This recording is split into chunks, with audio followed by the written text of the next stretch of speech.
तत्सा विराजितुं मे निबुधुम्बतात्मा छपा करेडी गुरुहोत्करे करे नमोरिन्ताणं नमो सिद्धाणं नमो आर्याणं नमो छायाणं नमो लोई सोविसाहुणं।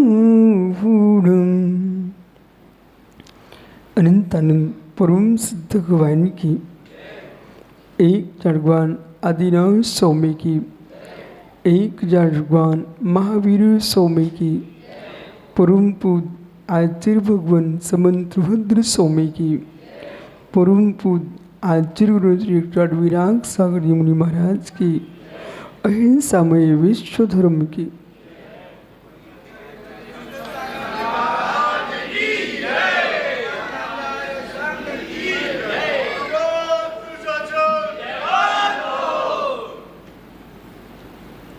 बंधु, अंतिम तीर्थेश और दमाइन स्वामी के शासन में हम से विराजते हैं। तीर्थंकर जिनेन्द्र की पीयूष देशना जिनेन्द्रवाड़ी मनुष्यों जगत कल्याणी है। ये सर्वज्ञ शासन नमोस्तु शासन जयवंतो मित्रा श्रवण संस्कृति।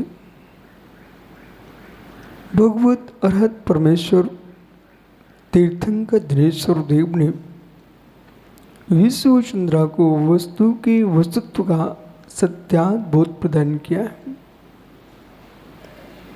प्रत्येक द्रव्य अनंत धर्मात्मक है।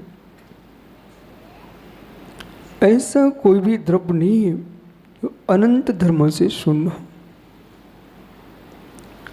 उन अनंत धर्मों को किसी व्यक्ति ने स्थापित नहीं किया। अनंत धर्मों को किसी परमात्मा ने, ईश्वर ने स्थापित नहीं किया। अनंत धर्मों का नाश भी करने के लिए ईश्वर नहीं आ सकता। अनंत धर्मों की रक्षा करने के लिए भी ईश्वर नहीं आ सकता। प्रत्येक द्रव्य का धर्म स्वाधीन है। इस परम सत्य को जिसने समझ लिया है वह जीव परम सुखी है। इस तत्व को जानने के उपरांत भी क्लेश मस्तिष्क में क्यों आ रहा है? उसका कारण है मोह, उसका कारण राग।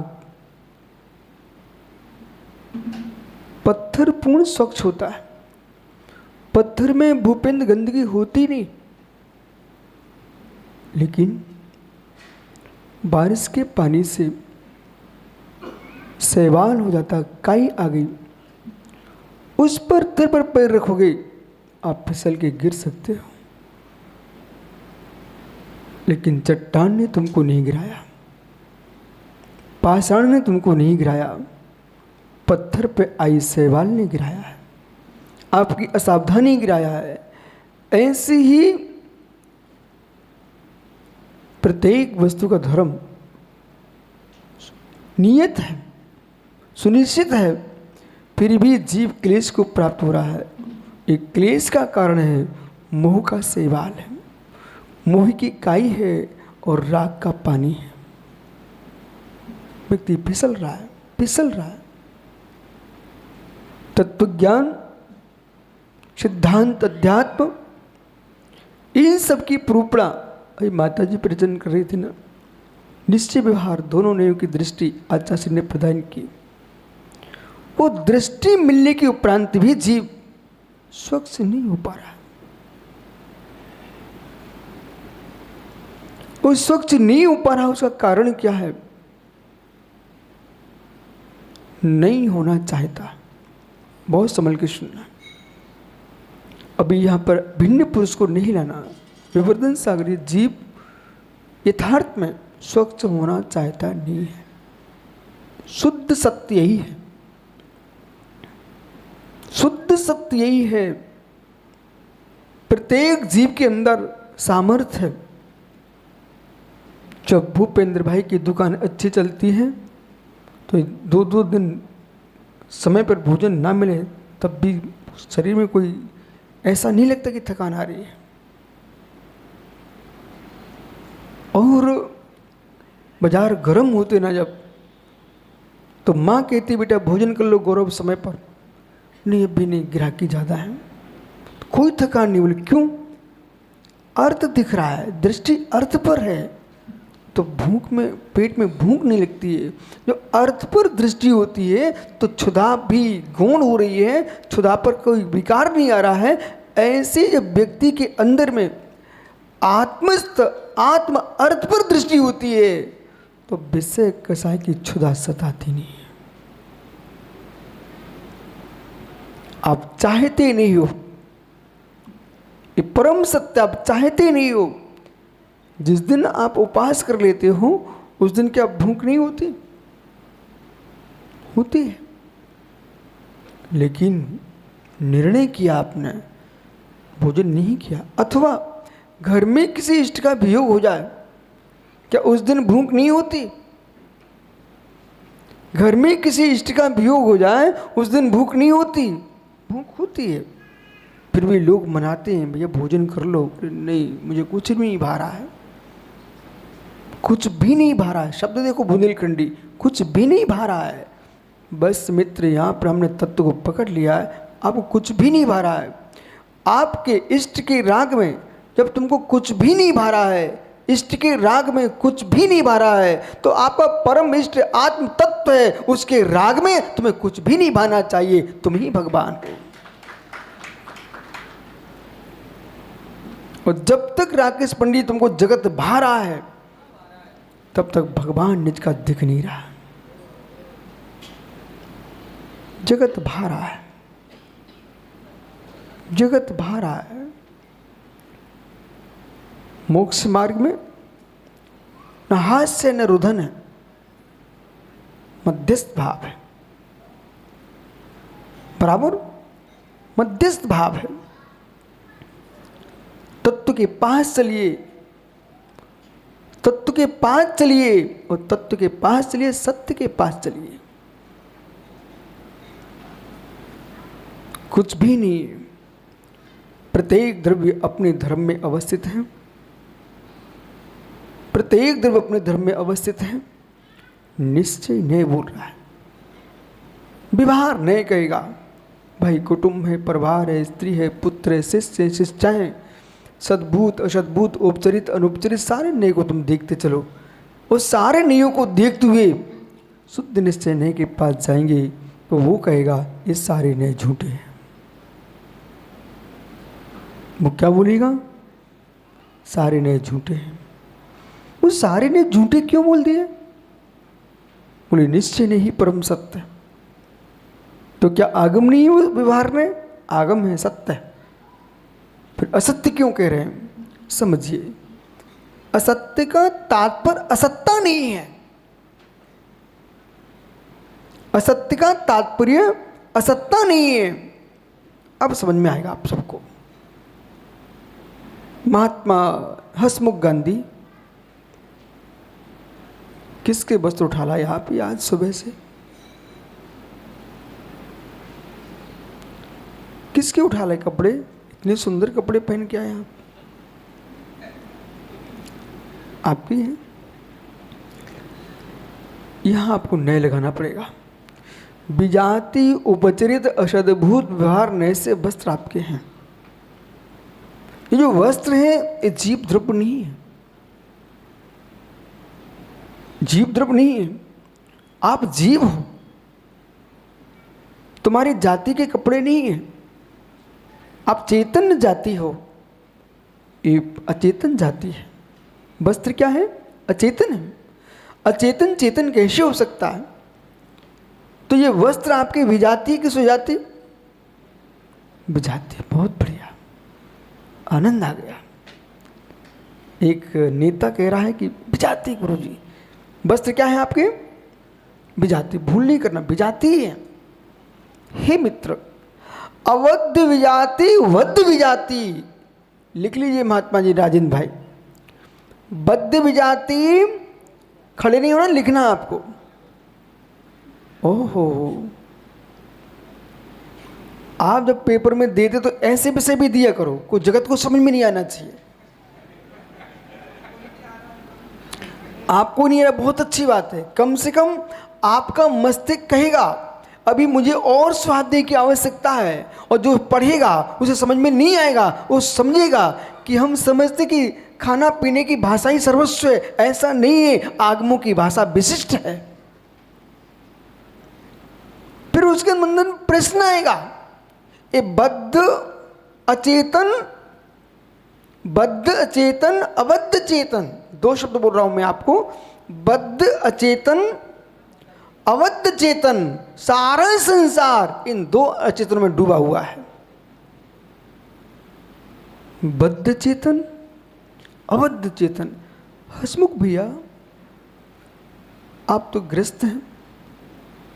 जिस बात को मैं बोल रहा हूं इसको जीवन में उतारने के लिए बड़े बड़े समर्थवान योगियों को भी दुर्लभ है।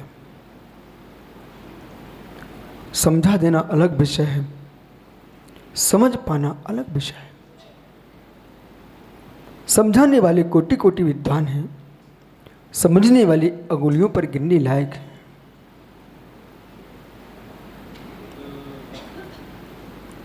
बद्ध चेतन, अबद्ध चेतन, इसे समझना चाहिए।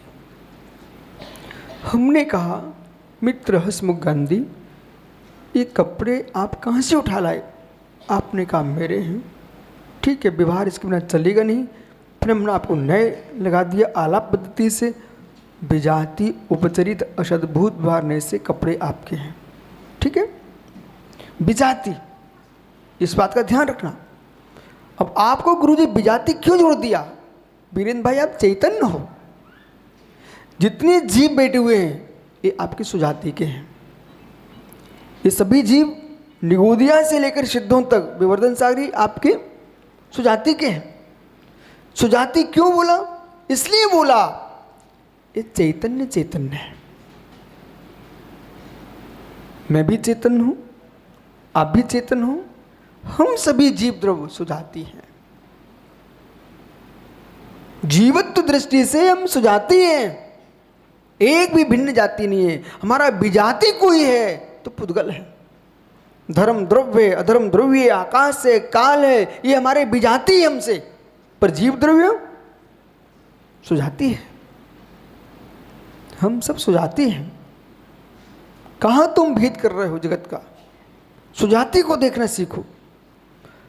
सुजाति को देखोगे तो प्रत्येक जीव में आपको अपनापन दिखाई देगा, और प्रत्येक जीव में आपको भगवान आत्मा दिखेगा। अब विजाति के पास चलते। हसमुख भैया, हे मित्र, चाहे आप हो अमित हो, चाहे वीरेंद्र सागर हो, चाहे आगरा के श्रावक हो, सागर कमेटी, दुनिया के जितने लोग जगत में हैं, ये सब थोड़ा संभल के सुनना। मैं भगवान महावीर की कथा कर सकता हूँ, ऋषभ देव की कथा कर सकता हूँ, आचार्य विराग सागर जी, आचार्य विद्यासागर जी, विमल सागर जी, देशभूषण, महावीर कीर्ति, शांति सागर, आदि सागर, सबकी कथा करने की सामर्थ्य अपने पास है। पर मित्र, वो कथा भी सुनो जिस कथा के बल पर जगत की कथाएं बनती हैं। द्रव्य गुण पर्याय के बाहर जगत में कुछ भी नहीं है। माता जी बराबर, द्रव्य गुण पर्याय के बाहर जगत में कुछ भी नहीं है। और एक समय था, विवर्धन सागर जी, आप भी जब सागर में छात्र थे, और कई बार आपने सुना होगा कि जब द्रव्य गुण पर्याय शब्द आता था तो लोग तुरंत उसको दूसरा पक्ष समझते थे और आपस में क्लेश होता था। अब यहाँ ठहरो, भूपेंद्र आपका भी उसी में नाम है कि जब द्रव्य गुण पर्याय समय शब्द आया तो धीरे से आप बोल देते, ये नेमिनाथ जनाले की भाषा है, ये छतपतिरी की भाषा नहीं है, ओह ये ढाईदीप की भाषा है, ये समूषण की भाषा नहीं है। ऐसे भाव बनते थे। अब मित्र सुनिए ध्यान से, घोर आश्चर्य, जो तत्व को, भैया थक तो नहीं गए? ठीक है, बिठाऊं तभी बैठना है। ओहो, अरे मैं इसलिए खड़ा किया हूँ, ये 2 जगह थकान तो आती नहीं लोगों को। जब बरमाला के लिए कितनी इंतजारी कर रहा था भाई, ठीक है, जब बरमाला के लिए थकान नहीं आती है तो जयमाला की थकान क्यों आना चाहिए? ओहो, और सुनो गांधी जी, द्रवगुण पर्याय के बाहर जगत में कुछ भी नहीं है। इस शब्द को सुनते ही लोग कहते थे ये कौन आदमी है? और उस समय जिनको बोध नहीं था, उन्होंने विवर्धन सागर जी इतना अशुभ कर्म का बंद कर लिया क्योंकि आपने आगम के मूल सिद्धांतों का विरोध कर दिया, श्रुति का विरोध कर दिया। और जिसने एकांत से द्रवगुण पर्याय की व्याख्या कर दी है, उसने भी सिद्धांत का विरोध कर दिया। कभी कभी एक पक्ष का राग 2 सत्य से दूर कर देता है, एक पक्ष का राग 2 सत्य से दूर कर देता है। बोले कैसे? यदि तने बेटा तुमको अपनी मां से राग है, मां से राग है आपको, तीव्र राग, तो बेटे को मां से राग रखो, पर इतना ज्ञान करना चाहिए मेरा जन्म किससे हुआ है। मां से राग रखिए आप, मुझे कोई विकल्प नहीं है, नहीं आपकी मां नाराज हो जाए, पर बेटे को इतना ज्ञान तो होना चाहिए कि मां के राग में आकर के पिता का अपमान नहीं होना चाहिए। अकेली मां से तुम्हारा जन्म नहीं हुआ है, पिता का भी सहयोग है। इस शरीर में आत्मा आई है तो रजबीर का सहयोग हुआ है, तो वहां जनक जननी दोनों हैं। परंतु होता ही है लोक में जो देखा जाता है, कोई बेटा पिता का रागी है वो मां का अपमान करता है, कोई मां का रागी है वो पिता का अपमान करता है, पर सत्य से दूर है, क्योंकि मां ने जैसे पढ़ा के रखा है बेटा वही बोलता है। अथवा पिता के संयोग में आ गया बेटा, तो पिता ने जो पढ़ा के रखा है वो अपनी मां के प्रति द्वेष बुद्धि रखता है। ये बेटा बुद्धिमान है क्या? ये बेटा ज्ञानी है क्या? ये बेटा समझदार है क्या? यदि माता पिता भी किसी निमित्त से आपस में लड़ रहे हों तो आपको कैमरा लेके फोटो बनाना चाहिए। आजकल तो मोबाइल है हर व्यक्ति के हाथ में। जब माता पिता तुम्हारे लड़े, बेटा दोनों का पक्ष नहीं लेना, बस दोनों से कहना, बस दूर खड़े होकर वीडियो बनाना, कहना अब इसको मैं ले जाता हूं पुलिस थाने।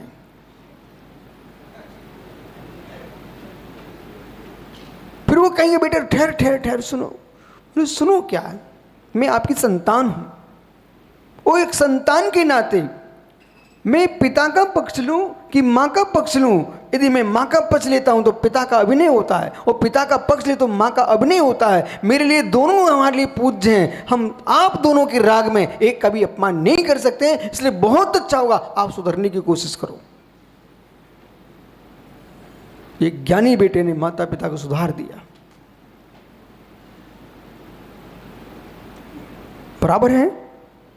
बराबर है कि एक के राग में तुम दूसरे को दूर करोगे, जब सत्य के पास जाओगे तो तुम खोखले मिलोगे। बोले राग से तुम पिता को दूर कर सकते हो, राग से माँ को दूर करते एक में द्वेष रख सकते हो, लेकिन तुमने सत्य को नहीं समझा। तुम्हारी उत्पत्ति एक से नहीं, तुम्हारी उत्पत्ति दोनों से हुई है। जिस व्यक्ति को असमान जाति पर्याय में ही राग है, उसने द्रव्य पर दृष्टि नहीं डाली। जिसको द्रव्य पर ही राग है उसने पर्याय पर दृष्टि नहीं डाली।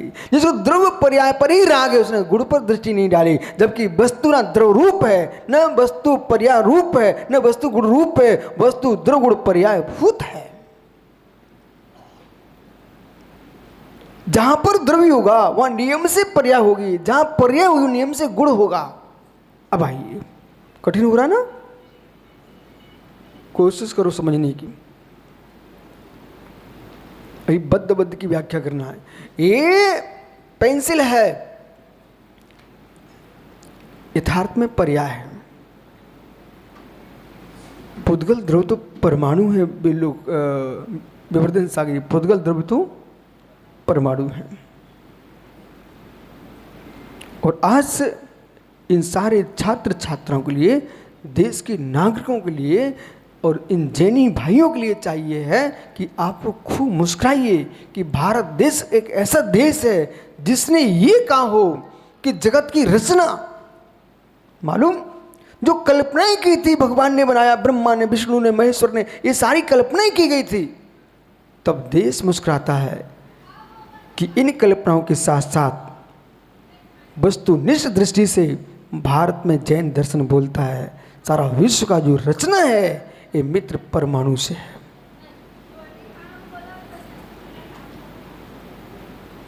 परमाणु से,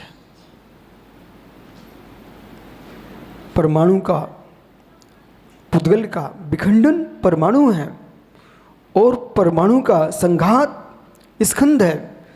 ये सब कुछ जो कुछ दिख रहा है आपको, अमित भैया इस मकान में क्या लगा है? बालू है, बालू है, सीमेंट है, पत्थर है, ईंट है, ये सब कितनी भेद कर लीजिए, लेकिन भेद संघाता में चाक्षा, भेद से संघा से चाक्षुष स्कंद उत्पन्न होता है। भेदा धड़ु, भेद भेद से अणु की उत्पत्ति होती है। इसलिए आज जो धर्म सभा की व्याख्या है, मेरा मन कहता, विचार आता बार बार बार बार, होगा कभी नियोग, एक बार हसमुख गांधी आप जैसे लोग पुरुषार्थ करो, एक विश्वविद्यालय में पंचाशिका ग्रंथ का वाचन होना चाहिए, नियम सार का वाचन होना चाहिए, श्री सचखंड धबला जी के सिद्धांतों की प्रूपणा होना चाहिए। आज की तारीख में भी विश्व में अनेक विश्वविद्यालयों, भारत में भी और विदेशों में आचार्य कुंद कुंद के प्रवचन सार की कक्षाएं चल रही हैं। आज विदेशी भारत में आकर के प्राकृत भाषा सीख करके जैन आगमों को समझ रहे हैं। जो प्रदीप सिंह कासलीवाल जी ने उज्जैन में म्यूजियम बनाया है, मालूम है आपको? उस म्यूजियम को सुरक्षा भी करो, उसका विस्तार करो। सिद्धवर कूट, कूट के नाम पर एक ही भारत में प्रसिद्ध क्षेत्र, उसका नाम सिद्धवर कूट है, सिद्धवर कूट है। और ये क्षेत्र अत्यंत प्राचीन क्षेत्र, जहां पर 2 चक्री 10 कामदेवों ने निर्वाण को प्राप्त किया, साथ में 3.5 कोटि मुरराज, ये गणना में लिखे हुए हैं। मेरे मित्र अनंत अनंत मुनि मोच गए। 2.5 दिन में से कोई स्थान नहीं है। अमित अपने मित्र हसमुख गांधी जी से बोल देना कि मैं अब समझता हूँ पुण्य करने के लिए भारत में कोई भूमि नहीं खोजना चाहिए। पुण्य करने के लिए भारत में कोई भूमि नहीं खोजना चाहिए।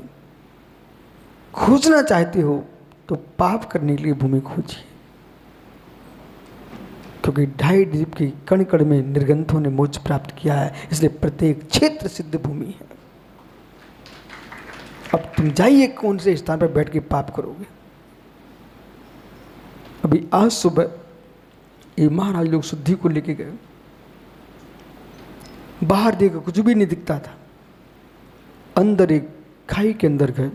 ओह, मैं सोच रहा था कितनी निमाड़ की गर्मी हो, कितनी तूफान चले, यहाँ सिद्धवर कूट में ऐसे शांत शीतल स्थान है, अंदर ही अंदर सूर्य दिख ही नहीं रहा, वहां पर शीतल समीर बह रहा है। तब मैं समझ गया ये चक्रवर्ती ने, मुनिराजों ने, कामदेवों ने ये स्थान क्यों चुना कि बाहर में तपन थी, अंदर गुफाओं में शीतलता थी, बाहर में तपन है, आत्मा में शीतलता है।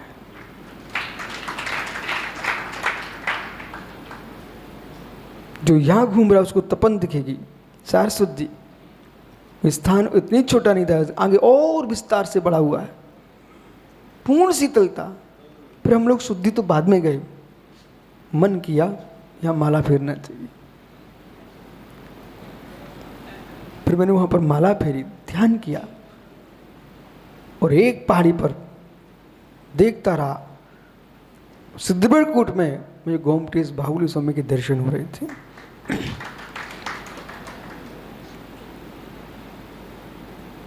तो इतना गहरा है कि पाषाण में भगवान दिख सकते हैं शिल्पकार को, पाषाण में भगवान दिख सकते हैं, शिल्पकार को नहीं दिख सकते, नहीं दिख सकते शिल्पकार को भगवान। पाषाण में मूर्ति दिख सकती है शिल्पकार को, पाषाण में भगवान दिखते हैं श्रद्धावान को।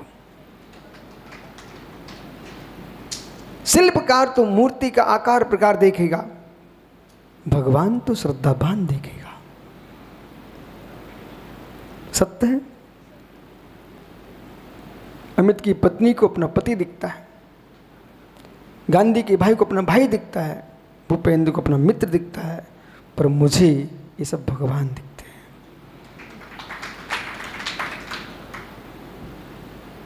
बराबर बिठा लूं? अच्छा खड़े रहो। ओह, बद्ध के बाद बिठाऊंगा आपको। तो अब जो इनके वस्त्र हैं बोले मेरे हैं, मेरे हैं। शुभम ब्रह्मचारी आया क्या? दुर्भाग्य उसका, मेरे हैं मित्र। महिलाओं में बैठा है महिला बनने के लिए। ओहो,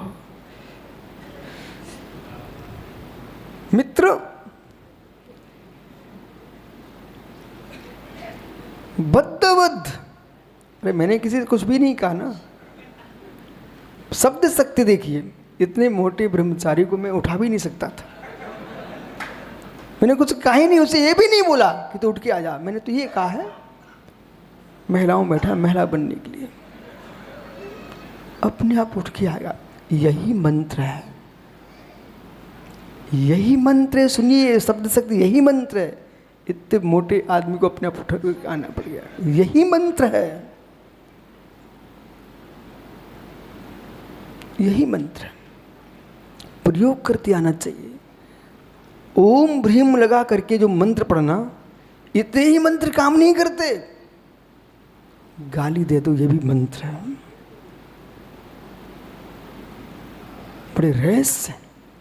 माना कि हसमुख बहुत चतुर आदमी है, उसे लगता है कि ये कुर्सी पे मुझे बैठना है जिस पर राजेंद्र बैठा है। प्रेम से बोलूँगा वो उठेगा नहीं, और मैं उसको उठाना भी नहीं चाह रहा हूँ, वो उठाना चाहता हूँ। तो ऐसे शब्दों का प्रयोग करो कि ऐसे पागल लोग कुर्सियों पे आके बैठ जाते हैं। और उनको विवेक होना चाहिए कहाँ बैठना चाहिए। अब बेचारा देख रहा हमें तो नहीं बोल रहे, हमें तो नहीं बोल रहे। वो धीरे से सके जीवन पे बैठेगा, वो आकर हंसमुख आके बैठेगा, बोले हो गया उसका मंत्र। ऐसे मंत्रों का प्रयोग आप लोग करते कि नहीं करते हो? करते हो, आप विश्वास में नहीं करते हो आप ऐसा प्रयोग। कई बार कोई व्यक्ति वीरेंद्र भाई आपको गुस्सा दिलाना चाहे, ये तुम सच्चे ज्ञानी जीव हो, वो चाहता है कि इस सभा में वीरेंद्र आएगा तो मेरा कोई अस्तित्व नहीं बचेगा, तो उसने फोन कर दिया आपके पास, आप सिद्धबड़कूट जाओगे ना, वहाँ तुम्हारा कोई सम्मान नहीं होगा, आना हो तो आ जाइए।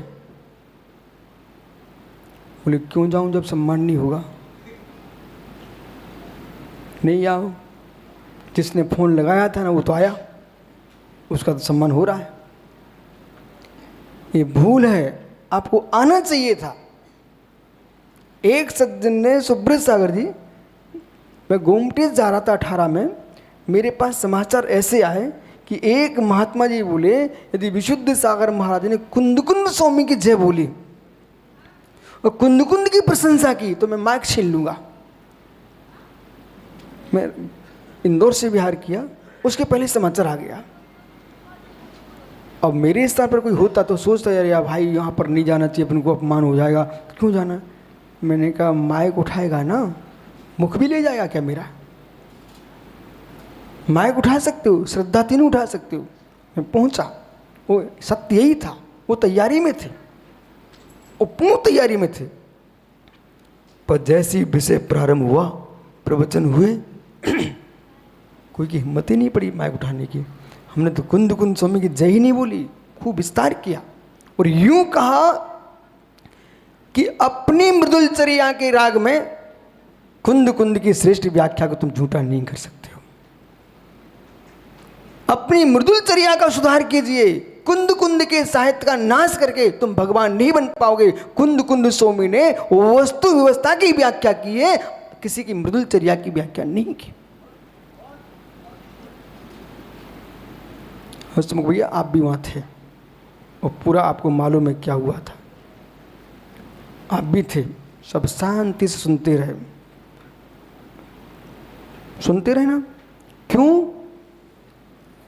वो मैं विवर्धन सागर से बार बार क्यों बोल रहा हूं? इसलिए बोल रहा हूं कि सिंह के बच्चे का परिचय नहीं कराना चाहिए।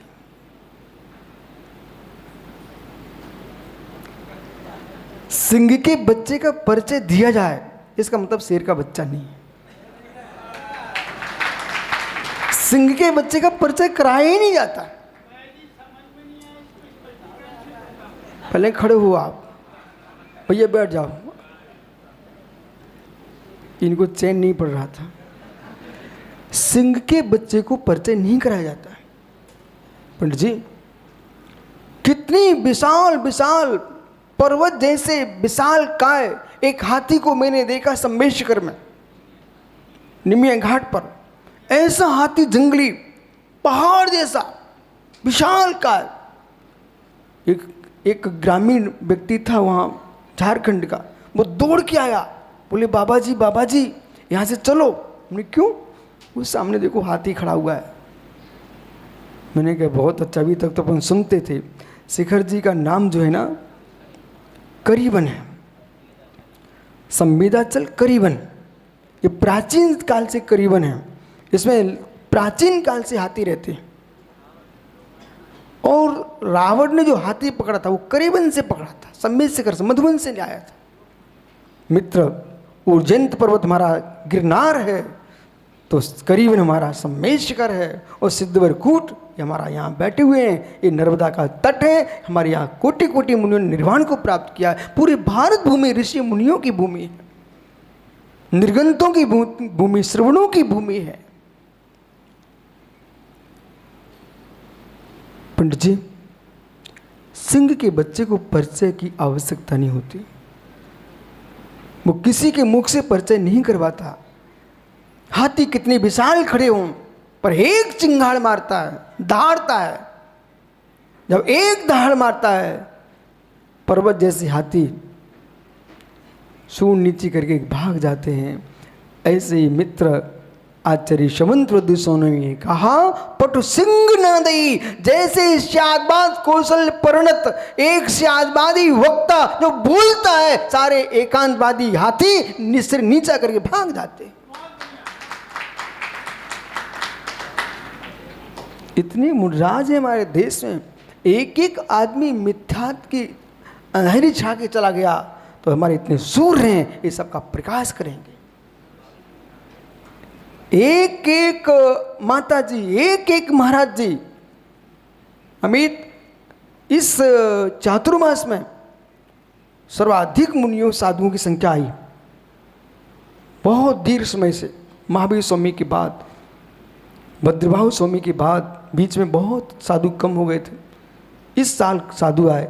ये हमारे एक एक मुराज, एक एक माता जी, श्रावक सब निर्णय कर लेंगे और जब तत्व की निरूपण करेंगे, ये सभी माता जी कर रही थी, तत्व की निरूपण करेंगे। विश्वास मानिए। भोपाल में एक पंडित जी थे और बहुत सारे लोग जानते हैं उनको, पूर्णचंद जी कौशल, इनके मित्र थे। वो मुक्षु मंडल से थे, लेकिन जब हम लोग प्रवचन करें नंदीश्वर में, भोपाल में, सारे विद्वान भोपाल के किसी भी पंथ के हों, एक साथ बैठते थे। प्रवचन सुनते सुनते गोवर्धन सागर जी, पंडित जी का अंदर का सम्यक का ऐसा भाव जगा, वो खड़े हो गए। बोले महाराज जी, मेरा मन कर रहा है, प्रशंसा नहीं, मेरा मन कर रहा है। मैं आपको प्रशंसा के लिए मैं भी नहीं सुना रहा हूँ, उद्घाटन इसलिए कर रहा हूँ। मनीष विदिशा, कपूर कौशल, ये आप जानते हो उनको, क्या बोलते भोपाल में मालूम अमित? महाराज जी, एक विद्वान की आंखों में, जिसको लोग सोनगढ़ी कहते थे, एक विद्वान की आंखों में श्रद्धा का आंसू टपका और यूं हाथ जोड़ के थे, बोले महाराज जी, आप अपने जैसे मात्र पांच मुनराज बना लो, हमारे एकांत का कोई पता नहीं चलेगा। ओह, मैंने कहा पंडित जी, आपके मुख में घी बूरा, 5 ही क्या, हमारे गुरुजी 500 दे के गए हैं, और ये 500 यही शायद बात की व्याख्या करेंगे, उसका फल मुझे दिखाई दे रहा है, दिख रहा है,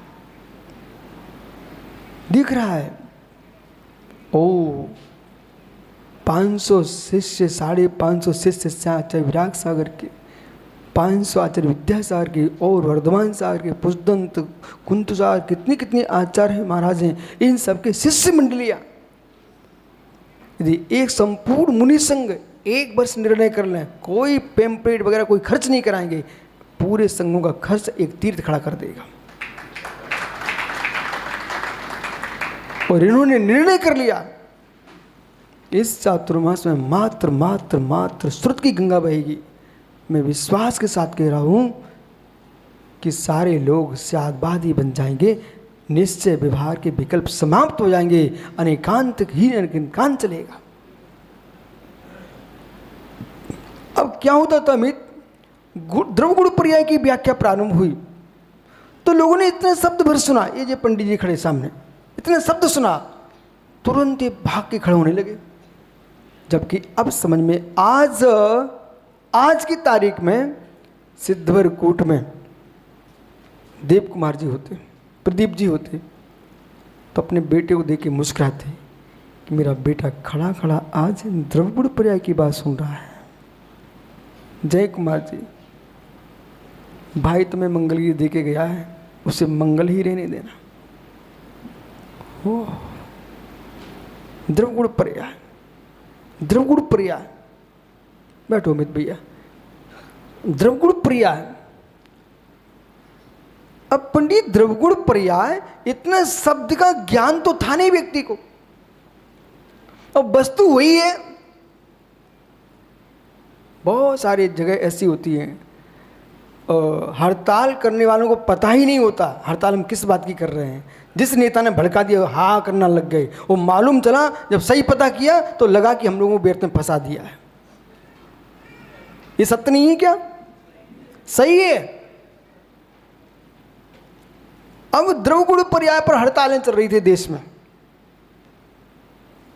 1990 से 2000 तक। हमने बहुत देखी, 88 से। ये मालूम ज्ञानी किसने बनाया? इन विषमवादों ने। 88 में द्रवगुण पर्याय का झगड़ा हुआ, उसमें राकेश सांगे थे पंडित जी, आपके विनम्र सागर जी। मैं तो, मुझे बुलाया गया था कि आचार्य विराग सागर आ रहे बेटा, तुम यहाँ पर देखना, उनका कोई विकल्प ना हो जाए।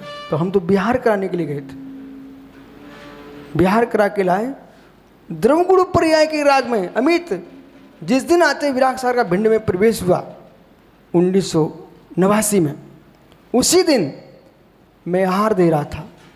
हमारे ब्रह्म सागर रतन स्वरूप जी थे, वे आहार देख रहे थे, और उनके सगे भाई बंधुओं ने उनके पिताजी पर गोली चला दी, गोली चला दी। पुण्य तेज था, वो घड़ी पहने हुए थे, वो पूरी गोलियां घड़ी के पट्टे में उसमें लगी चेन में। तो कुछ नीचे गिर गई, कुछ अंदर चली गई हाथ में। पर वो आदमी इतना सशक्त था, बोला यदि मैं बच गया, हॉस्पिटल हम लोग देखने गए, बोले यदि मैं बच गया तो मैं दिगंबर मुनि बन जाऊंगा, और नहीं बचा तो आज समाधि मरण करूंगा। इतना पुण्य तेज था कि हॉस्पिटल में सारे डॉक्टरों ने उनके सारे गोलियां बाहर निकाल दी, वो बच गए। और जैसे ही बचे, अपनी प्रतिज्ञा के अनुसार आचार्य विराग सागर चरणों में जाकर उन्होंने दीक्षा ले ली, वो विश्व कीर्ति महाराज बन गए। अमित देखना हुआ क्या, ये मात्र विसंवाद किसका, द्रवगुण पर्याय का, निश्चय व्यवहार का। तब मैं बच्चा था, मैंने निर्णय किया, ओ द्रवगुण पर्याय विसंवाद का स्थान है, निश्चय व्यवहार विसंवाद का स्थान है कि वस्तु स्वरूप है। संग में मौन ले लिया, दुनिया के लोग मुझे पागल समझने लगे। बस मैं समझता था गुरु पागल ना समझे और मैं अपने आप को पागल ना समझूं, यही ज्ञानी की पहचान है। दुनिया पागल समझे बहुत खुशी है, तो पागल समझेंगे तो कोई काम भी नहीं कर पाएंगे, पागल समझेंगे कोई जिम्मेदारी भी नहीं देंगे, पागल समझेंगे तो लोग भैया सीधे साधे पागल बैठे रहने दो, बराबर। तो मैंने उसका पागलपन का बहुत लाभ उठाया, बस पागल बने रहो। ओह पर गुरु, ओह वो पागल नहीं, वो उन्मत्त है। पत्थर नहीं मारना, विषय समझो। परिणाम ये निकला, हम आचार्य कक्ष में रहते थे, जितना वो पूछते थे उतना बोलते थे, बाकी के मौन। श्रावकों से बात करनी का नहीं। महाराज जी ने पूछा आचार्य ने, उतना बोलना, बाकी क्या करना है, उनकी सेवा कर दो। वो भी वो अपने से बहुत बनती नहीं थी, थोड़ी सी, ठीक है। और बस कमरे में बैठे बैठे एक कोने में पढ़ाई करते रहो, अध्ययन करो अध्ययन करो। उस समय निश्चय व्यवहार के तूफान का चल रहा था। उस काल में बीना की वाचना, सागर की वाचना, टीकमगढ़ की वाचना, सागर की वाचना, इनमें बड़े बड़े पंडित लोग रहते थे उस समय। वे आचार्य महाराज से प्रश्न करते थे, उन प्रश्नों का उत्तर जो होता था, पंडित जी इधर देखो, उन प्रश्नों जो उत्तर होता था वही शुद्ध उपयोग पुस्तक है। उन प्रश्नों का जो उत्तर होता था वही सम्यक दर्शन पुस्तक है। कोई पुस्तक आचार्य महाराज ने लिखी नहीं थी शुद्ध उपयोग। बीना में बहुत बड़ा शिविर था, उसमें बाहर लिए आए हुए थे, हितैषी आकर वाचना में बैठते थे, प्रश्न करते थे अनेक प्रकार के। उन प्रश्नों का समाधान वो पर्ची लिखते देते थे ना, उन पर्चियों को आचार्य से इकट्ठा कर लिए। उन पर्चियों का उत्तर जो था उस पुस्तक का नाम हो गया शुद्ध उपयोग। तो पर्चियों को हम बड़ा खुश होते हैं, उन पर्चियों को हम लोग इकट्ठा करके हम एक एक देते, गुरु जी ये है ये है ये है। तो अब एक सागर में एक पंडित जी थे, मास्टर थे कपूरचंद, वो दूसरे गांव से आकर के वो वाचना में आते थे, इतने उल्टे सीधे प्रश्न करते थे, कभी कभी श्रावक भड़क जाते थे। तो एक दिन एक श्रावक उनको मारने के लिए दौड़ा। महाराज ने कहा ठहरो ठहरो ठहरो, आप नहीं समझ पाओगे, वो तत्व चर्चा कर रहे हैं, आप समाधान सुनिए और आनंद लो। उनके प्रश्नों से हम लोग छोटे छोटे थे, हम लोग ज्ञानी बन गए। बोले ऐसे आड़े तिरछे प्रश्न भी होंगे, बड़े ध्यान से पीछे लिए यूँ ऐसे बैठ गए। अच्छा भैया, इनको गांधी खड़ा किया ना, तो गांधी ऐसे खड़े रहे। भैया जब सठखंड आगम के सूत्रों की वाचना हो, टीका हो, बस ऐसे पिछली ऐसे बैठ गए। एंटीना जब तक व्यवस्थित नहीं होता ना, तब तक टीवी में चित्र अच्छे से नहीं आते। ऐसे ही जब तक गुरु के सामने एंटीना ठीक नहीं होता ना, तब तक बुद्धि में ज्ञान नहीं आता। इसलिए हम लोग ऐसे बैठे रहते थे, सूत्र पढ़ाओ। अब बद्ध द्रव गुण पर्याय, राकेश पंडित जी, ये पेंसिल है, समझ में आ गया आपको? तो बैठ जाओ। बैठने के लिए समझ में आ गया, नहीं भी आया होगा तो। ये पेंसिल है, ये पुद्गल द्रव्य है, पेंसिल इसका आकार है, ये पर्याय है। ठीक है ना। स्पर्श, रस, गंध, वर्ण, इसका गुण है। कितने हो गए? पर्याय हो गई, द्रव्य हो गया, गुण हो गए। दिख क्या रहा है? एक। दिख क्या रहा है? एक। भाई कालानी नगर क्या दिख रहा है बेटा? एक, बराबर एक दिख रहा है, परंतु इसमें द्रव्य है, गुण है, पर्याय है। द्रव्य गुण नहीं है, अतत भाव। पर्याय द्रव्य नहीं है, अतत भाव। पर्याय द्रव्य गुण नहीं है, अतत भाव। लेकिन अतत भाव नहीं करेंगे तो द्रव्य गुण पर्याय नहीं कहलाएंगे, और तद्भाव नहीं करेंगे तो अधिकरण एक नहीं हो पाएगा। आधार आदेश संबंध, बराबर। आधार आदेश संबंध, आधार आदेश संबंध की दृष्टि से देखेंगे तो हमें एकत्व तो दिख रहा है। अब प्रश्न है, कैसा पेंसिल कैसी दिख रही है आपको? एक है। रंग कैसा दिख रहा है आपको? काली है ना। अच्छा, एक काली पेंसिल है। फिर से बोलिए आप, बोलो बोलो। काली पेंसिल है। अब पेंसिल काली है, पेंसिल काली है, पेंसिल काली है कि काली पेंसिल है?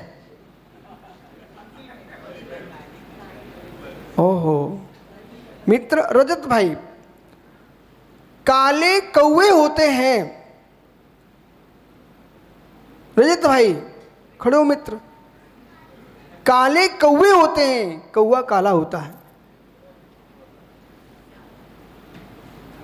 एक सही बोलना आपको।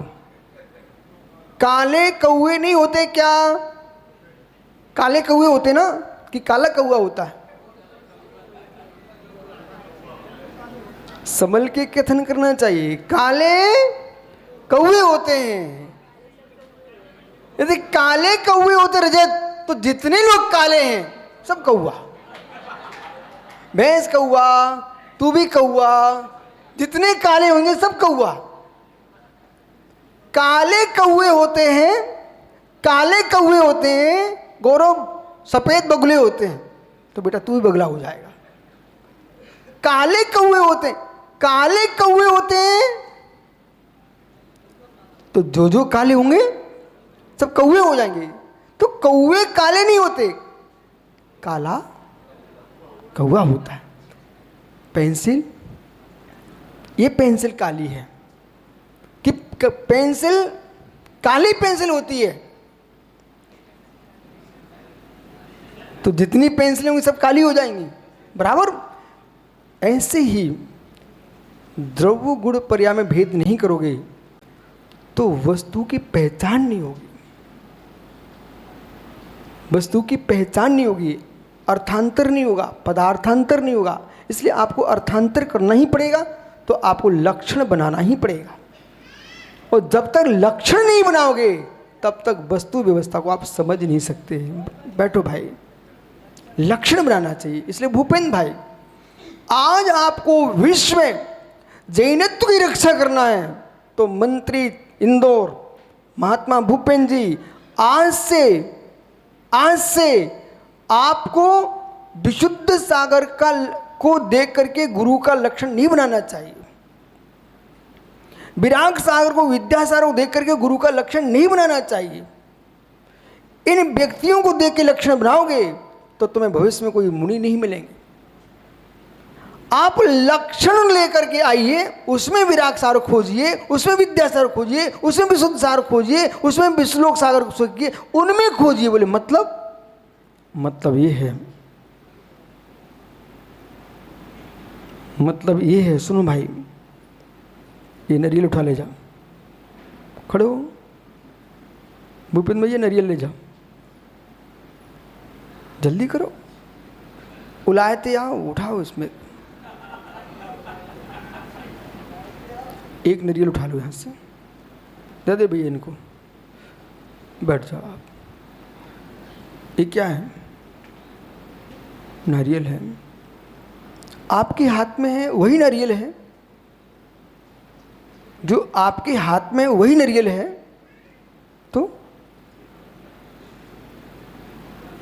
जो आपके हाथ में वही नारियल है ना।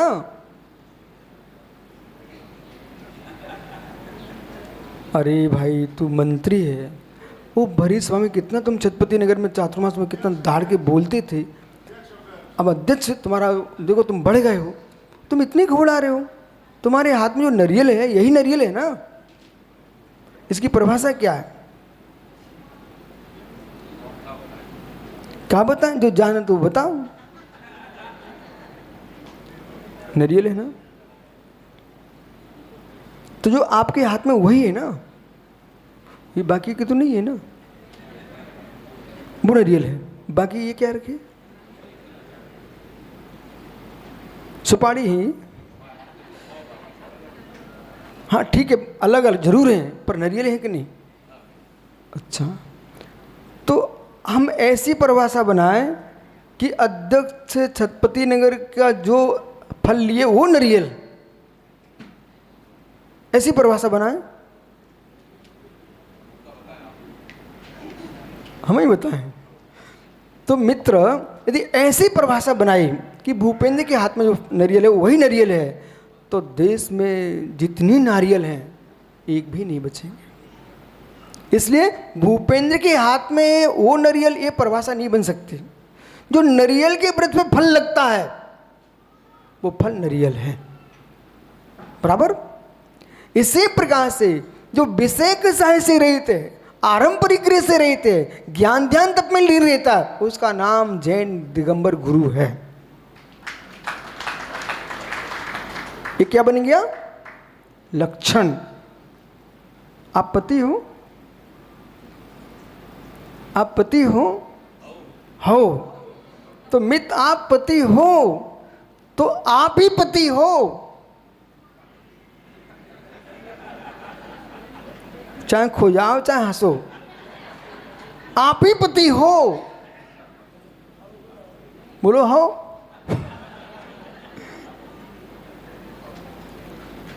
तो मतलब जगत में जितनी स्त्रियां बैठी हैं उन सबके तुम ही पति हो। ऐसा नहीं बोल सकते आप, तो कैसा बोलो। बोले स्वामी, जो अपनी सासू की बिटिया का सेवक है वो पति है, अपने बेटे की माँ का जो स्वामी है वो पति है, बराबर। जो 7 फेरे पड़े हैं और जिसके साथ पड़े हुए हैं उस स्त्री का वो पति है। हम अपनी पत्नी के पति हैं, न कि जगत की सारी पत्नियों के पति हैं। इसी प्रकार से मित्र, हर वस्तु का लक्षण है, लक्षण के बिना वस्तु की सिद्धि हो ही नहीं सकती। इसलिए भूपेंद्र भैया, आज सिद्धवरकूट में मित्र सत्य को समझ के जाना है और जगत को आपको समझाना है कि भाई, जिसके हमने छोटे में हमसे एक निबंध लिखाया गया था स्कूल में, काऊ, तो अंग्रेजी में भी लिखवाया गया और हिंदी में भी लिखवाया गाय। तो गाय पर निबंध मैंने लिख के दिया था और मुझे प्रथम पुरस्कार मिला था, इसमें कोई शंका नहीं। पर गाय पर जो निबंध लिखा था उसमें हमने ये नहीं लिखा था कि भागचंद जी के घर की गाय, कि नारायण कृष्ण के घर की गाय, कि श्री राम के घर की गाय उसका नाम गाय है, कि ऋषभदेव के चिन्ह जो बैल है उसकी माँ गाय। ऐसा हमने कोई निबंध नहीं लिखा। ये लक्षण नहीं है गाय का। कि शंकर जी के सामने जो नादिया रखा है उसकी माँ का नाम गाय, ये लक्षण नहीं है गाय का। जो गढ़ कंबल सहित है, जिसके 4 पैर हैं, जिसके 2 सींग हैं, और भारतीय देसी गाय जिसका ऊपर कुबड़ा उठा हुआ है, जैसे गले में झालर है, बराबर। और जो हर जीव को अमृत जैसा दुग्ध देती हो और प्रत्येक जीव पर जिसके वात्सल्य लो उसका नाम गाय है। तो मेरे सर ने, अध्यापक ने पीठ ठोकी, बेटा बराबर है। ऐसे ही तुम्हें ये परिभाषा नहीं बनाना कि जो विराग सागर के शिष्य विवर्धन सागर बेमुनिराज, ये परिभाषा झूठी है। तो परिभाषा कौन सी बनेगी? जो पिच्छे कमंडल युक्त है, दिगंबर मुद्रा से युक्त हैं, केश रुंचन करते हैं, एक बार भोजन पानी लेते हैं और आरंभ परिग्रह शून्य ज्ञान ध्यान तप में लीन होते हैं, उनका नाम वीतरागी दिगंबर मुद्रा धरती के देवता है। देखो ये पीले लोग कहां से आ गए? क्यों भाई? तुम दिगंबर गुरु के पास आए हो कि किसी व्यक्ति के पास आए हो? बस बेटा, तुम सिद्ध वरकूट में आए आगरा से, दिगंबर गुरु के पास जाते रहना। कोई व्यक्तिगत राग में डूब करके धरती के 3 कम 9 कोटि मुनियों की विनय होना चाहिए, अभिनय नहीं होना चाहिए। ये विषय चल रहा है यहां पर। बैठ जाओ भैया, नहीं चाहिए, बैठ जाओ। अध्यक्ष ईमानदार, घर में ले जाएगा तो निर्माल का दोष लग जाएगा। भूपेन मित्र, पानी पी के सो जाना, कुछ ना मिले नमोकार मंत्र की समाधि ले लेना, पर मंदिर का कण अपने मुख में नहीं डालना। 60,000 वर्ष तक विष्ठा में कीड़ा बनना पड़ता है, कभी निर्माल का सेवन नहीं करना, कभी नहीं करना। भाग्य से सब मिला अपन को। मैं पूरी कोशिश में रहता हूँ, किसी भी क्षेत्र में जाऊँ ना, मैं क्षेत्र का हार नहीं करना पसंद नहीं करता हूँ। क्षेत्र में जो श्रावक चौके लगाते हैं उनमें हार करता हूँ। बोले क्यों? हमारे गुरु ने यही सिखाया है, चंदा और चिट्ठा 2 काम से दूर रहना विशुद्ध सागर जी। आत्य विवर्धन सागर महत्य आचार विराग सार के अलावा मैंने किसी को पत्र नहीं लिखा, भविष्य में लिखूंगा भी नहीं। जिस दिन मेरी दीक्षा हुई थी उस दिन उन्होंने श्रेयांश गिरी में कहा था कि अपने इन हाथों पर, हथेली पर प्राण रख के चलना, पर किसी से ये मत कह देना कि मेरे लिए आहार के लिए चौका लगाओ। उसी समय मैंने कासुर किया था, गुरु का उपदेश आदेश है, सत्य है। उन्होंने सिखाया था व्यवस्था मत बनवाना, व्यवस्थित रहना। हम क्यों चिंता करें? क्यों भाई? अमित बेटा है, अच्छा, जब वो गर्भ में आया, उसका जन्म होने वाला था, वो अपनी क्या व्यवस्था बना रहा था? पूरी व्यवस्था उसकी माँ की और उसकी बेटे की व्यवस्था किसने की? आपने की ना? आपने की, परिवार ने की। आने वाला पुण्यात्मा जीव पहले से व्यवस्था प्रारंभ हो चुकी होती हैं। ऐसे वीतरागी श्रमण से पुण्यात्मा जीव में सिद्धवर कूट में आ नहीं पाए, इसके पहले पूरी कमेटी व्यवस्था में लगी हुई थी। ये सत्य है क्या? सत्य ना? पूर्ण सत्य है। इसलिए व्यक्ति को 2 पर भरोसा करना चाहिए, अपने भाग्य पर और अपने भगवान पर। स्वयं पर, शंभु पर, स्वयं पर, शंभु पर सब काम होगा। एक काला तो बेचारा सूखते ही रहता, बोले गुरु जी, अरे मैं कहते काला जी क्यों सूखते हो? सुख से रहो ना, कहीं सूखने की आवश्यकता नहीं है, बैठो। बद्धवत, बद्धवत क्या था? बद्धवत, बद्ध विजाति अबद्ध विजाति। अब ज़्यादा कहीं व्यक्ति समझदार हो जाता ना, तो अबद्ध विजाति पर तो कहने हमारा नहीं, अभी हंसमुख बोलते हाँ गुरुजी हमारा नहीं, हमारा नहीं, वो तो कपास का वस्त्र है, कपास का वस्त्र है, हम तो पहने ऐसा बोलते ना। बोले अबद्ध यानी अबद्ध है, आत्मा से बंधा हुआ नहीं है। अबद्ध पर तुम्हारा कितना राग, घर अबद्ध, कुटुंब अबद्ध, रिश्तेदार अबद्ध, जड़ चेतन कितनी द्रव्य अबद्ध हैं, पर अबद्ध जड़ पर कितना राग। ये पेंसिल बोलती होती ना तो कहती विशुद्ध सागर महाराज तुम कितने पागल आदमी हो, सब कुछ छोड़ के आए हो, और मुझे हाथ में लिए बैठे हो। फिर मैं इससे बोलता है, ज्ञानी सुन, इसे मैं तेरे लिए लेके नहीं बैठा हूँ, मैं समझदार हूँ। गाड़ी पर बैठने के लिए कोई गाड़ी पर नहीं बैठता, अपनी यात्रा पूरी कर रहा है इसलिए गाड़ी पर बैठता है। मैं तेरे लिए तुझे नहीं ले हूँ, मैं भगवान वीता की अनंत तीर्थंकर ऋषभ देव से महावीर पर्यंत अनंतन 24 ने जो दिव्य सूत्रों का उपदेश दिया है, उन सूत्रों को लिखने के लिए लिया। तुम मत खुश हो। चमचा सोचे जैसे सारी खीर हमारे लिए बन रही है। अनकेत चम्मच सोचती है सारी खीर हमारे लिए बन रही है। अरे चम्मच, तू पूरी खीर में घूम ले, पर तुझे स्वाद बिल्कुल नहीं आएगा। स्वाद तो कोई दूसरे के लिए ही तुम परोसोगे। ऐसे ही मित्र, पेंसिल के लिए मैं पेंसिल नहीं लिए हूं, मैं भगवान महावीर की वाणी के लिए पेंसिल लिए हूं। बराबर। बहुत सारे लोग नेमी विद्यार्थी बेटा, बहुत सारे लोग मालूम है क्या सोच रहे हैं, अपनी बात कैसे घुमाना जानते हो। मित्र, अपनी बात कहना न जाने तो वक्ता किस बात का।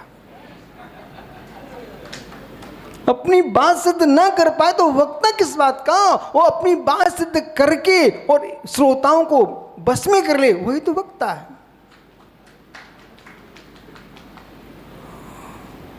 वो बेचारे देखो कुट रहे पिट रहे तब भी मुस्कुरा रहे।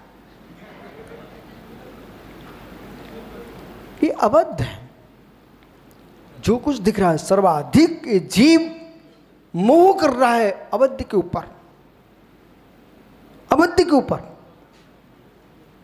हे मित्र, बद्ध जड़ द्रव्य कर्म नो कर्म। ये शरीर बद्ध है, बराबर।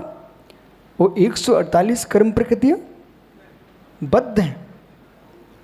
इसलिए अशोक भाई, न बद्ध मेरा न अबद्ध मेरा, तो क्यों व्यर्थ में पागल बन के घूम रहा जगत में।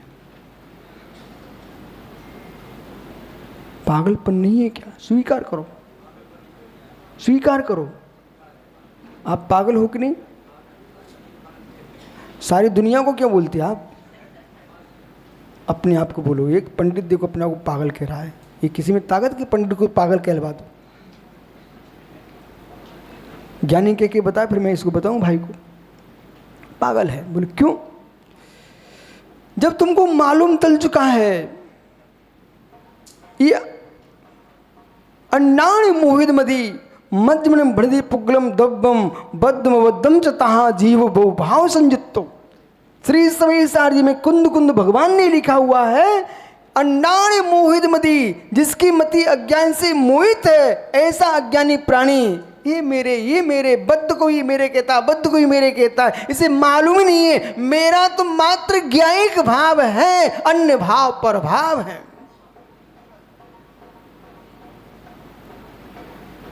हम बैठ जाए शांति से, कहां दुकान की चिंता में डूब रहे हो। जो है सो है, बैठ जाओ, रोना नहीं है।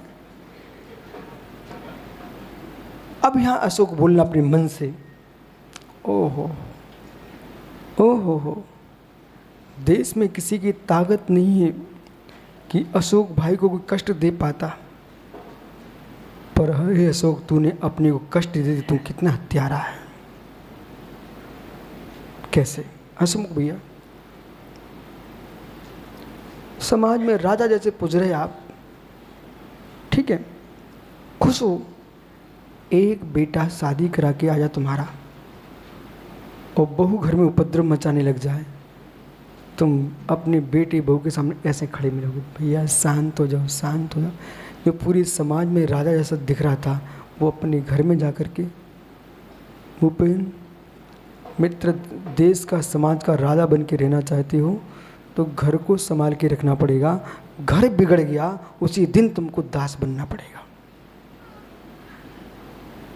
पुत्र व्यवस्थित जिए, पुत्र वधू व्यवस्थित जिए, और उसकी जन्म लेने वाली संतानें व्यवस्थित जिए अंतिम श्वास तक, तब तुम देश के राजा हो।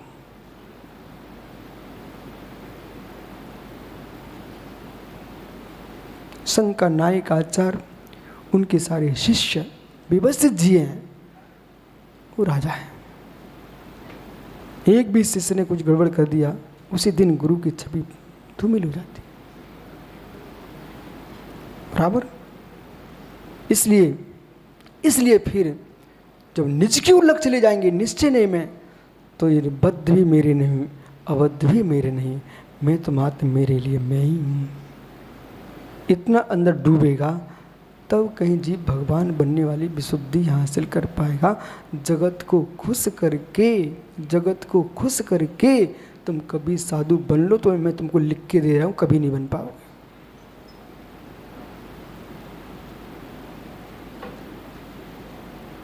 नहीं बताओ भूपेन भैया, हमने सुना है आपकी इंदौर में 360 कितने सारे चौके लगे हैं, ऐसा हमने सुन के रखा है, ऐसा लोग बोल रहे थे यहाँ पर। अब बताइए 360 को हम खुश करने चलेंगे तो कितने घर पहुँच पाए? कितने घर पहुँचोगे आप? वहाँ उपेक्षा का सहयोग लेना पड़ेगा।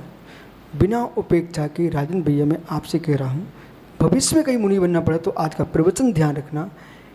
सारे लोग तुम्हारे साथ रहेंगे, तुम खुश नहीं रह पाओगे यदि अपने साथ में उपेक्षा को नहीं रखा।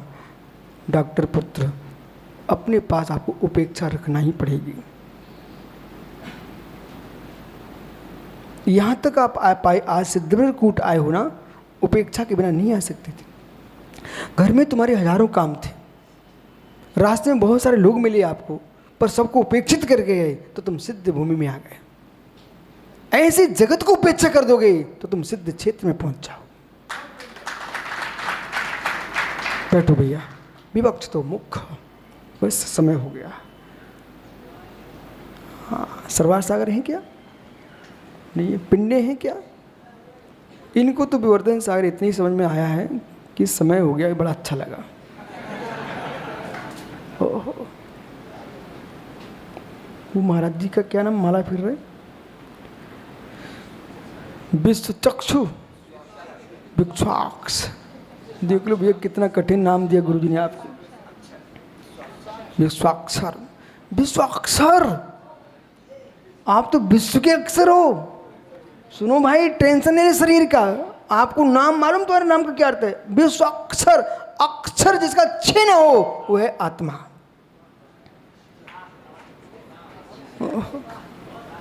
विवक्षितो मुख्य तिष्ठन्यो, तो विवक्षित है इति अन्यो गुणा विवक्षो निरात्मकस्ते। सूत्र पर आइए, बद्धबद्ध समझ में आ गया, गुण पर्याय समझ में आ गई। अब ये कह रहे हैं अब गौण और मुख्य, गौण मुख्य। कभी मैं ये नहीं सोचता हूं कि लभी तुमको समझ में नहीं आ रहा, आप तो बैठे रहो।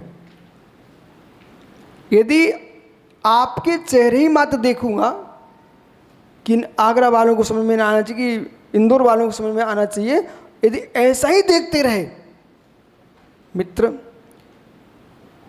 एक घर में 50 सदस्य, उसमें 45 ऐसे हैं जो लीवर के मरीज हैं। वो वैद्य ने बोल के रखा, घी तुमने एक कड़ खाया तो ऊपर चले जाओ, ठीक है, लीवर उनका समाप्ति साई है। अब कितने लोग हैं घर में ऐसे? 45, और 5 लोग स्वस्थ हैं। अब ये बताइए, वो 45 के चक्कर में भी 5 घी ना खाएं क्या? बोलो बोलो, आप तो हैं, न खाएं क्या? खाना चाहिए ना। उनके बदले का नहीं खाना, तो अब तुम भी वैसे ही हो जाओगे। कोशिश ये करो कि हम स्वस्थ हैं, घी खाएंगे, और जो 45 हैं उनको दवा दिला के फिर स्वस्थ करके उनको भी घी खिलाएंगे।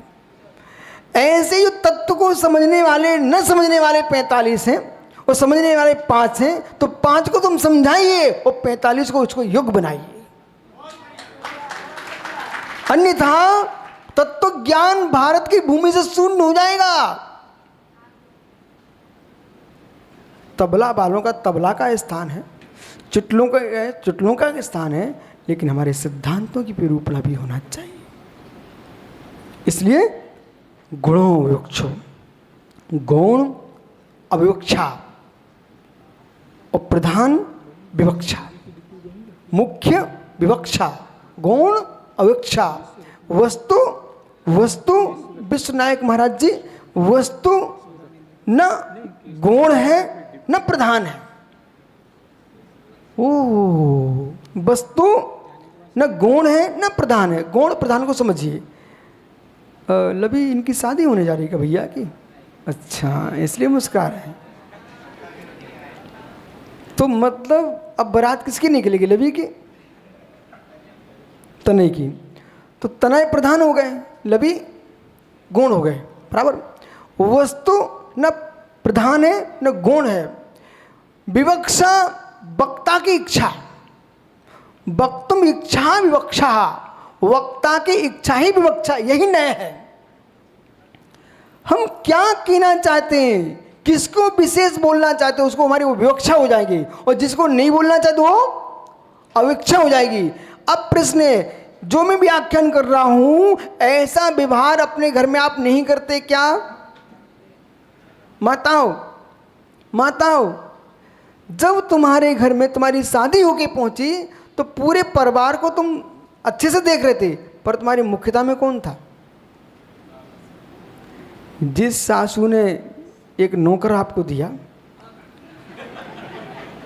उस सासू को तो आप गौण रूप से देख रहे थे, लेकिन जिस सासू ने तुमको अपना पति बना के दिया है, आपने घर में दूध बटा और एक लोटा भर के अलग से उठा के कमरे में ले गई। बोले क्यों? बोलो, ये सत्य नहीं बोल रहा हूँ भूपेन, तुम तो अनुभवी हो ना, ये तो आपने अनुभव किया होगा। अलग से पूरे परिवार से वो बिटिया नई बधू बन के आए, वो लोटा भर के ले, किसके लिए? उसने पति को मुख बना लिया। ओ, जैसे ही 9-10 महीना निकले, एक गोदी में खेलने वाला आ गया, फिर लोटा भर के ले गई। अब बताओ किसके लिए? अब वो लोटा किसके लिए था? अब पति के लिए नहीं था। बोले अब तुम तो नीचे ले लेना माँ से, ये बच्चे के लिए दूध लेके आए हैं। अब समझ जा भाई कौन किसका है। जब तक गोदी सूनी थी तब तक बेटा तुम सासू के बेटा उसके लिए प्रिय थे, और उसका स्वयं का पुत्र हो गया तुम्हारी ऊपर, इसने कम हुआ है। सत्य को टाल नहीं सकते आप। तो ना अपने माता पिता से कह देना, बेटे को अच्छे से खिलाओ पिलाओ, जब तक शादी उसकी नहीं हुई। इसके बाद तुम कितनी अच्छे से खिलाओगे तब भी मेरा राग बढ़ जाएगा। इस सत्य को नाम मत कह देना, सत्य नहीं है। इसलिए पुत्र के पिता रोए ना, इस सत्य को कोई टाल नहीं सकता। फिर आपको बेटे के साथ पड़ोसी से व्यवहार हो जाएगा, इस सत्य को टाल नहीं सकता। जितना तुम कमा के रखे तुम देना पड़ेगा, इसे तुम टाल नहीं सकते हो।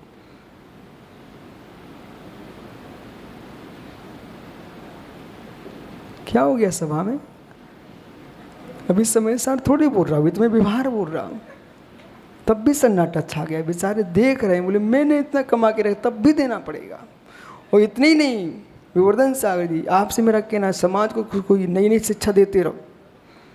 अभी एक नया सिस्टम शुरू हो गया है, वो ये हो गया है कि चलो तनय से शादी कर लो। एक व्यक्ति ने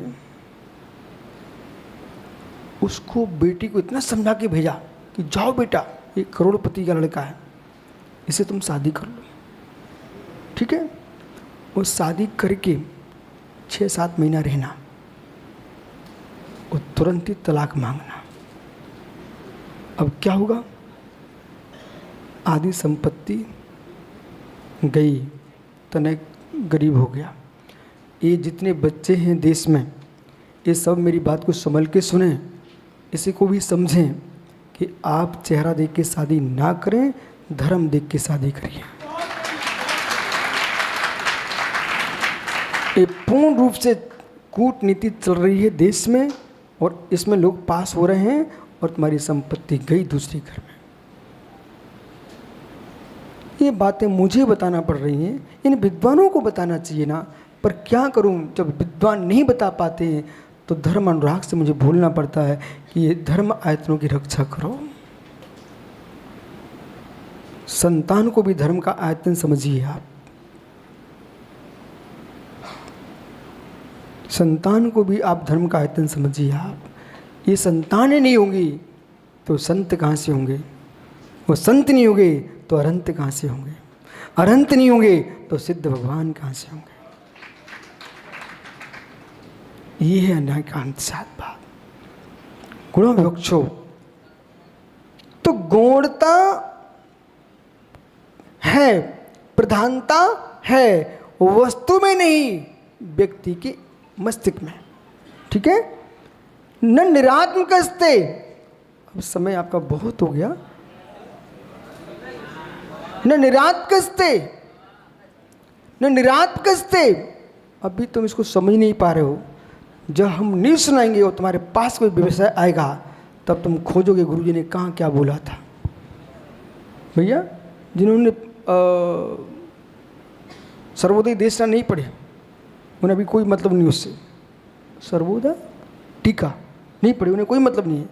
जिस दिन कोई कहेगा भारत में कुंद कुंद की जो कृति है वाष्णोपेय का, उस पर कोई संस्कृत टीका है क्या, फिर तुम सब पूरा देश दौड़ेगा, बोले अच्छा विराग सागर, तब तुम दौड़ोगे बेटा। समझ रहे कि नहीं। लखनऊ में संजय, लखनऊ में पंचकर्म चल रहा था, वहाँ पर लखनऊ विश्वविद्यालय में संस्कृत की गोष्ठी थी। वर्तमान में संस्कृत में किसने साहित्य लिखा, वो मेरे पास आए। तो फिर क्या हुआ, तुरंत उठाकर मंगा करके हमने आचार्य के जो टीका ग्रंथ थे सब विश्वविद्यालय भिजवाए। बोले क्यों भाई, वर्तमान में तो 2-3 ही विद्वान हैं जिन्होंने टीका लिखी संस्कृत में। तो अब सोचो, तब आदमी को मालूम चलता है। अभी तुमको दिखेगा हमारा संग तुम्हारा संग, कुंद कुंद स्वामी थे ना, तब भी संग भेद थे। लेकिन जैसे उनकी समाधि हो गई, अब कोई तत्व पर व्याख्या करेगा, भैया कुंद कुंद का समय से लाओ, संग भग गया। भूपेन आप देश के प्रधानमंत्री बन जाओ, इसके बाद तुम अच्छे काम करके जाना, फिर तुम देखो तुम न जैन न बुंदेलखंडी न बघेलखंडी, भारत का प्रधानमंत्री इतना अच्छा हुआ, उसने देश को विशालता प्रदान की, आपकी भूरी भूरी प्रशंसा होगी। इसलिए जीवन में कहीं भी तुम जन्मे हो, श्रेष्ठ काम करो, उसका पंथ नहीं होता, उसका परंपरा नहीं होती, श्रेष्ठ काम हर व्यक्ति का होता है। सो मैं सुबह शुद्धि को गया, वो खाई में बहुत जगह पानी भरा हुआ था। तो क्या देखा हमने, 2 मेढक उसके अंदर ऊपर बैठे हुए थे। जैसे उन्होंने देखा कोई पुरुष आ रहा, तुरंत नीचे उतर गए। अब प्रश्न है, राजेंद्र सनावत को सोच लगी तो क्या देखेगा, उसी पानी जहाँ मेढक बैठे थे, ठीक है ना। फिर हसमुख गांधी को प्यास लगी, कोई साधन नहीं था, फिर क्या देखेगा, उसी पानी को। अब नहीं कहेगा पानी कौन सी जाति का है, अब नहीं कहेगा पानी कौन से पर्वत से टपक के आ रहा है, अब नहीं कहेगा पानी में मेढक बैठा है। फिर तो पानी मीठी लगेगा ना। ऐसे मित्र पानी तुम भर के रखो, आवश्यकता पड़ेगी हर व्यक्ति तुम्हारे पानी की धन्यवाद देगा। जब पानी को धन्यवाद मिल सकती है, तुम्हारी वाणी को भी धन्यवाद मिलेगी। जिनवाणी को धन्यवाद क्यों नहीं मिलेगी। इस बल पर चलोगे तो तुम कुछ कर सकते हो, और तुम प्रथम दिन ही चाहोगे मेरी प्रशंसा हो जाए। गौरव दुकान खोली तुमने कपड़े की, पहले दिन सोचता था क्या होगा, अरे खोला तो 1 की 4 दुकानें कर ली तुमने बेटा। किसके बल पर, उत्साह शक्ति। जैसे कुशल व्यापारी व्यापार बढ़ा लेता है, कुशल किसान अपनी भूमि बढ़ा लेता है, कुशल सम्राट अपना क्षेत्र बढ़ा लेता है, कुशल ज्ञानी जीव अपने ज्ञान को बढ़ा करके और ग्रंथों को पढ़ करके निर्ग्रंथों को उत्पन्न करता हो, ग्रंथों उत्पन्न करता, उसका नाम आता है विराग सागर। मिल लो जा करके, अपना काम करके वे भग गए, तुम बातें करते रहो। वे तो गए, अब तुम करते रहो बातें। असमर्थ लोग दो काम करते हैं। सुब्रत सागर जी डायरी पे लिख लेना मित्र, असमर्थ लोग दो बातें करते हैं। सज्जन असमर्थ प्रशंसा करता है, सज्जन असमर्थ प्रशंसा करता है और दुर्जन असमर्थ निंदा करता है। क्या ठीक नहीं कहा? आप नहीं भी मानो ठीक, पर मैं तुम्हारी थोड़ी मानने वाला हूं, मैं तो ठीक ही कह रहा हूं। जो है सो है। सज्जन असमर्थ होगा वो क्या करेगा? वो बहुत अच्छे आदमी थे, इतना सब कुछ लिख के चले गए, इतना सब अच्छा काम करके गए, ऐसा लोग बोलेंगे ना सज्जन लोग। और दुर्जन असमर्थ वो क्या करेगा? वो निंदा करेगा। उस दोनों को काम करना जरूरी था। जो सज्जन असमर्थ है वो प्रशंसा करके अपने समीकरण बिठालता है, दुर्जन असमर्थ है वो निंदा करके अपना समीकरण बिठालता है, क्योंकि उससे वो जी लेता है, नहीं तो जी नहीं पाएगा। जी लेता है, जी नहीं पाएगा। हो भूपेंद्र भैया मेरा मन क्या बोलता है बोलूं? हमने आपके इंदौर में भी कहता छत्रपति नगर चौथा चातुर्मास में कि भूपेंद्र भाई मेरा मन कहता है क्या करूं, जितना गुरुजी ने पढ़ा के भेजा है और जितना मुझे समझ में आ रहा है मैं क्या करूं, शब्दों में ताकत ही नहीं है मैं आपको सब बता सकूं।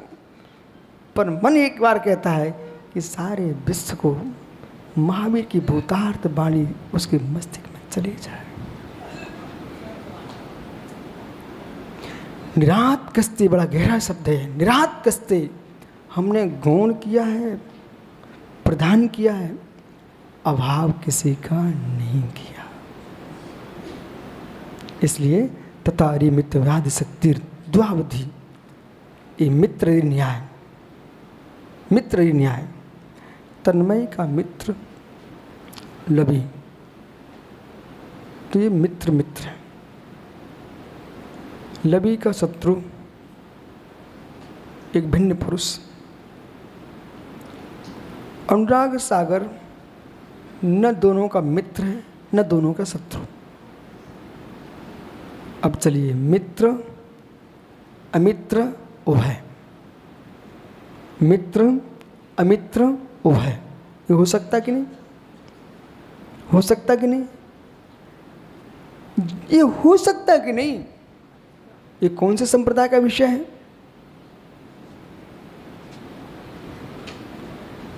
ये कौन से संप्रदाय का विषय है?